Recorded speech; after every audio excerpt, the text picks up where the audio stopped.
Well, let's take a look at the risk for thunderstorms today. Severe weather, a large chunk of the Gulf Coast states in the orange and the red for strong and severe thunderstorms stretching up into the Ohio Valley as well. So a lot of storms possible, rain, gusty winds, still kind of a lot of tornadoes as well. And this is definitely a sign of spring. Also, the springtime means a lot more people are getting outdoors. And one thing they're doing, camping. But when packing for your camping trip, remember spring can also deliver extreme wet and cold weather and without much warning as well. Now, to get you prepared for your next trip, Toby joins us now in studio. She's the Chief Operating Officer for KOA, or Kampgrounds of America. Thanks for joining us. Let's talk about this. I showed you the forecast. Severe weather across a good chunk of the southeast.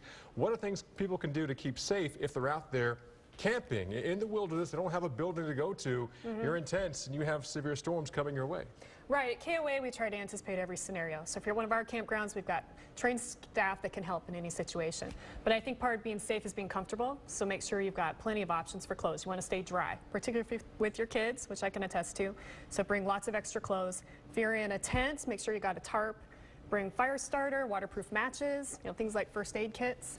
And I think the phone is the most important thing you can take with you while camping. It's really the Swiss Army knife of camping, so you can keep up on what weather's coming in and be prepared. Okay, when you have your phone, your other electronic devices, there's no tree you can plug into to get some power. So how can you keep your power up on your phone when you're camping? Yeah, again, private campgrounds, electricity is very important to us. There's always a place to plug in. There's also some unique products in the market, such as this one, which we call a kettle charger. So you fill this with water, get it on your camp stove for the heat source, and then what's really interesting about it is you can plug your phone right in here to keep charged up. We know a lot of people are online. Heat up the water for coffee or tea, you still charge up your phone. Then you're set to go. All right. Well, I mean, some stats say that 61% of households now are actually out there camping. So who is out there doing all this camping? A lot of people camp. It's crazy. 75 million American households are campers. We're seeing a lot of growth in millennials camping, a lot more diversity coming into camping. I think people are just really interested in the outdoors. They're looking for ways to reduce stress. They want to spend time with family and friends, and camping's a great opportunity to do both of those things. My 11-year-old's a Boy Scout, just went on a two-night camp. He had a blast, so it is getting very, very popular. Absolutely. But let's talk about some of the things you need. What are the must-haves when you get out there and enjoy the camping?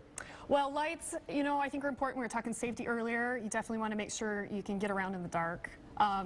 And stoves, particularly if you're near tents, you want to have a nice way to make breakfast in the morning and get to your coffee. Pretty important when you're camping.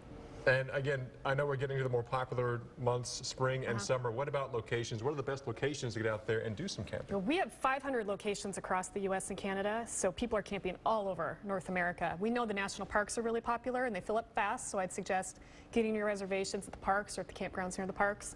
But in the East Coast, we've got campground down in Sugarloaf Key, for example, all the way up to Watkins Glen, New York, and Bar Harbor, Maine. And again, just like getting a hotel, you do need to have reservations for campgrounds too? Yeah, they fill up fast. I would suggest going to KOA.com now and get on our mobile app, make your reservations for summer. Summer is precious time, a few short weekends, so make your reservations. And definitely prepare, and get your things like your tents and your stove, and I guess you need fuel as well for the stoves. Oh yeah, don't forget your propane. All right. Toby O'Rourke from Thank you. Kampgrounds of America, thank you so much for joining us.